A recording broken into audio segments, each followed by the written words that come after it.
ठीक है, हिटलर ने लाखों और कई लाख लोगों की जान ले ली वर्ल्ड वॉर 2 के दौरान। तो ऐसे तो आप हर चीज के लिए परमात्मा को दोषी ठहराएंगे या आपका सवाल उठेगा। आपने दोषी नहीं ठहराया, लेकिन आपने सवाल उठाया कि परमात्मा ने उन कुछ हजार लोगों की जान क्यों नहीं बचाई जो 9 सितंबर 11 वाले अटैक में अपनी जान गंवा चुके हैं। और ये सबके साथ लागू होता है, आपके साथ अलग नहीं है, मेरे साथ अलग नहीं है। आप नहीं जानते कि कब तक आप इस दुनिया में, मैं नहीं जानता कि मैं इस दुनिया में कब तक हूं। लेकिन अचानक हजारों लोग, लाखों लोग जब इस धरती से चले जाते हैं किसी एक व्यक्ति के कारण, किसी कुदरती आफत के कारण, या कोई कभी प्रलय हो जाती है या कुछ हो जाता है, तो हम लोग उसको नहीं एक्सेप्ट करते हैं। महादेव, और हालांकि ये भी एक सवाल मेरे पास आया है, and that is, why did not God save people who died in September 11 twin tower attack in United States? तो इन भाई साहब ने जिन्होंने सवाल भेजा है, उनका ये सवाल है कि परमात्मा ने या भगवान ने उन लोगों की जान क्यों नहीं बचाई जो सितंबर 11 के अंदर इस हादसे में, इस टेररिस्ट अटैक में अपनी जान गंवा चुके हैं। अच्छा, जिन्होंने ये सवाल भेजा है, मैं उनसे खुद एक दो सवाल पूछना चाहूंगा। इस बारे में आप क्या कहेंगे जब बाइबल का जो पहला चैप्टर है, जिसके अंदर जो परमात्मा के जो पुत्र हैं, जो जीसस क्राइस्ट के या परमात्मा के या भगवान के जो मैसेंजर माने जाते हैं बाइबल के अनुसार, जिनको मोसेस कहा जाता है, तो जब इजिप्ट के राजकुमार की जब सेना की जब परमात्मा खुद जान ले रहा था, क्योंकि जब वो आज़ादी दिलाने गए थे अपने लोगों की खुद, तो उन्होंने कहा था कि मुझे सिर्फ 3 दिन के लिए उस पर्वत पे जाना है और प्रभु की पूजा करनी है। तो जो इजिप्ट का जो राजकुमार था, वो मोसेस को इस बात की परमिशन नहीं दे रहा था, क्योंकि जिन लोगों को मोसेस उस इजिप्ट के राजकुमार से छुड़ाना चाहता था, वो परमात्मा के, वो उनके गुलाम थे उस राजा के। तो जब मोसेस के कहने पे परमात्मा ने खुद इजिप्ट के राजकुमार की सेनाओं की हत्या करी, उनको मारा या उनकी सजा दी, तब भी हजारों लोग या लाखों लोग मारे गए हैं उसके अंदर। और ये तो चलो एक अलग सिनेरियो है। जब ये तो बहुत दूर की बात है कि टेररिस्ट अटैक में काफी लोग मारे गए, और ये एक हादसा था जिसका सबको बहुत ही दिल से अफसोस है, और बहुत ही गहरा सदमा उन लोगों को पहुंचा है जिनके परिवार वालों ने अपने किसी सदस्य को खोया है उस हादसे में। लेकिन अगर हम भागवत गीता की बात करें, तो कुरुक्षेत्र में जो युद्ध हो रहा है, जो कौरव और पांडवों के बीच में जो युद्ध हुआ, जो साक्षात भगवान कृष्ण के सामने, जो परमात्मा के रूप के सामने, जो अर्जुन ने इतने लोगों की हत्या करी, या उस युद्ध के दौरान जो सामने वाली जो सेना थी उनको मारा, तो यहाँ तो खुद परमात्मा उपस्थित थे। और ये तो चलो एक धार्मिक पॉइंट ऑफ व्यू से कहानी हो गई। जापान में इतनी बाढ़ आती है, ठीक है, हिटलर ने लाखों और कई लाख लोगों की जान ले ली वर्ल्ड वॉर 2 के दौरान। तो ऐसे तो आप हर चीज के लिए परमात्मा को दोषी ठहराएंगे या आपका सवाल उठेगा। आपने दोषी नहीं ठहराया, लेकिन आपने सवाल उठाया कि परमात्मा ने उन कुछ हजार लोगों की जान क्यों नहीं बचाई जो 9 सितंबर 11 वाले अटैक में अपनी जान गंवा चुके हैं। तो अब मैं आपको एक चीज बताना चाहूंगा यहाँ पे। आपको दो चीजें समझने की जरूरत है। एक, क्या काल और क्या अकाल होता है। दूसरा, कर्म कैसे काम करते हैं। मैंने अभी भी बहुत सारे लोगों को देखा है जो कर्मों की थ्योरी जो होती है, जो एक theory of action and reaction होता है, जो साइंटिफिक भी है और स्पिरिचुअल भी है, और धार्मिक मान्यताओं के हिसाब से इसको एक्सेप्ट भी किया जाता है। लेकिन हम सिर्फ इन चीजों की बातें करते हैं, इनको मानते नहीं है। अब उदाहरण के तौर पे अगर ये कहा जाए आपसे कि भाई जितने भी लोगों ने अपनी अकाल या किसी कारण मृत्यु जिनकी हुई है, जिनकी जान गई है, किसी हादसे में अपनी जान जिन्होंने गंवाई है, तो वो उनके पिछले जन्मों के कर्मों का हिसाब है। तो पता नहीं आप इस बात को मानेंगे कि नहीं मानेंगे, बट दैट्स ट्रूथ। लाखों लोग धरती से अकाल मृत्यु आप कह सकते हैं। मैं उसको अकाल नहीं कहूंगा, क्योंकि जब आप किसी चीज को अकाल कहते हैं तो वो एक एक ऐसे इंसान के पॉइंट ऑफ व्यू से अकाल कहा जाता है जिसको ये नहीं पता है कि टाइम या काल अकाल कैसे काम करता है। तो अगर किसी व्यक्ति की अचानक मृत्यु हो जाती है, तो एक आम आदमी के दृष्टिकोण से आप कह सकते हो कि यह अकाल मृत्यु थी, लेकिन वो अकाल नहीं थी। वो एक काल के द्वारा एक निर्धारित समय पे उसकी प्राण लेने के बारे में पहले से ही कर्मों में उसके लिखा गया था, और ठीक उसी वक्त उसके प्राण गए भी हैं। और ये सबके साथ लागू होता है, आपके साथ अलग नहीं है, मेरे साथ अलग नहीं है। आप नहीं जानते कि कब तक आप इस दुनिया में हैं, मैं नहीं जानता कि मैं इस दुनिया में कब तक हूं।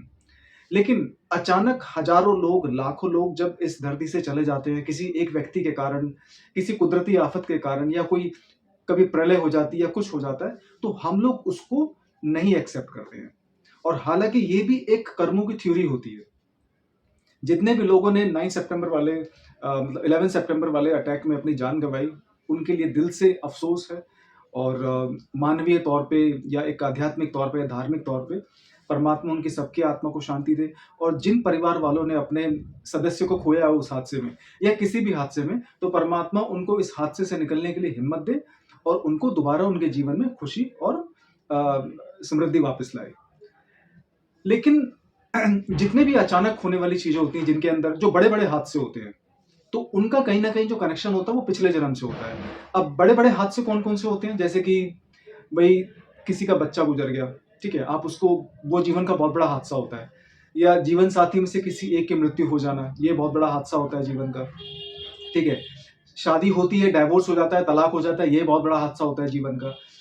एक्सीडेंट की या किसी दुर्घटना के कारण कोई हाथ-पैर या शरीर का कोई अंग खराब हो जाता है या टूट जाता है या उसको काटना पड़ जाता है, तो ये बहुत बड़ा हादसा होता है।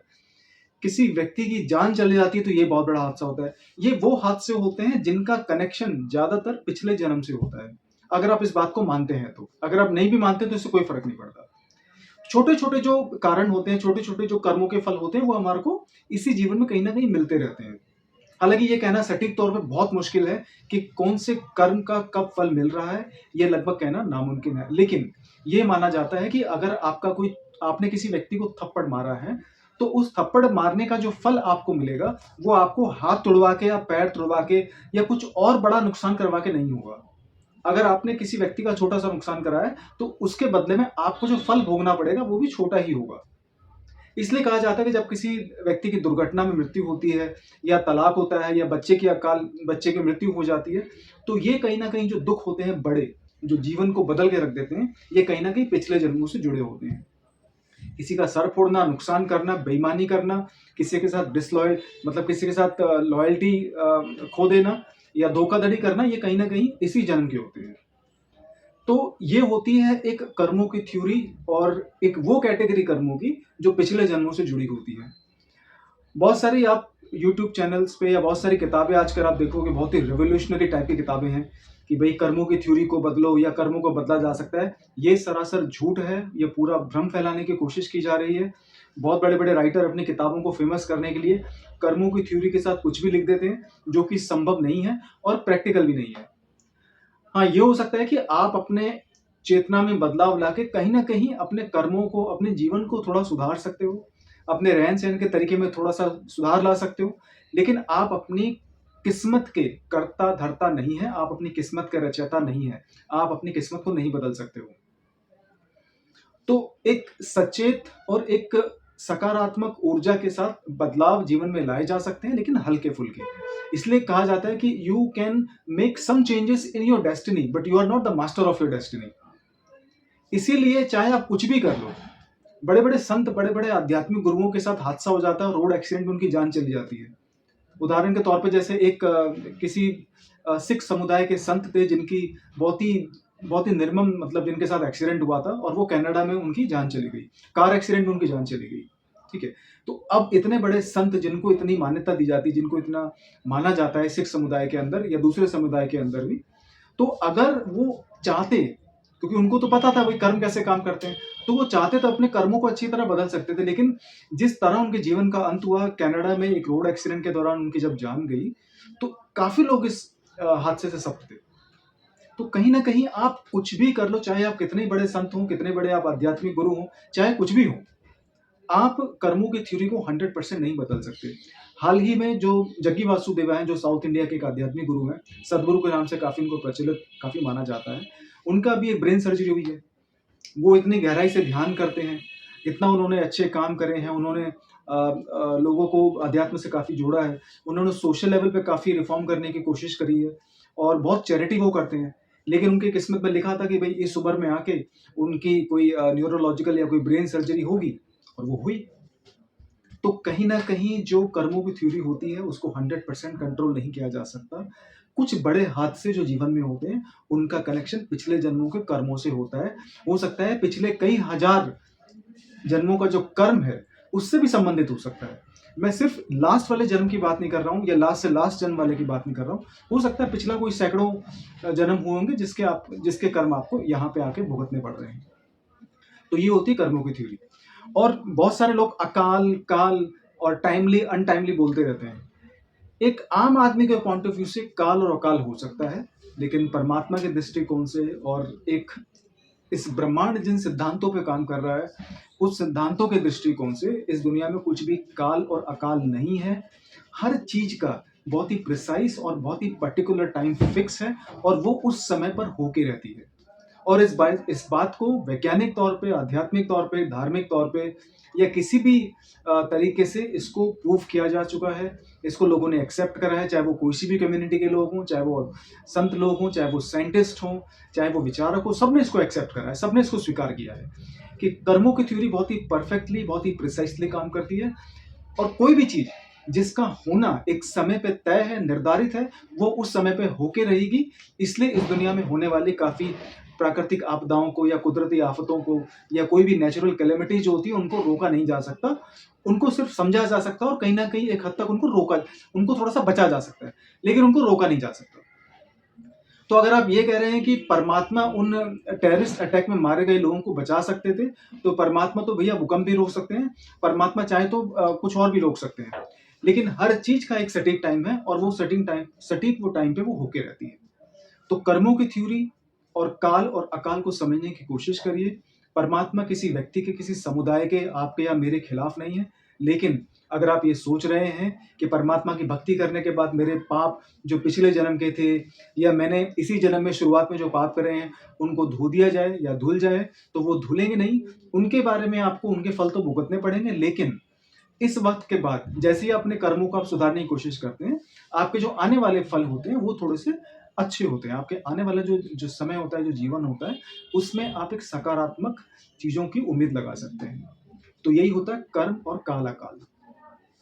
हर हर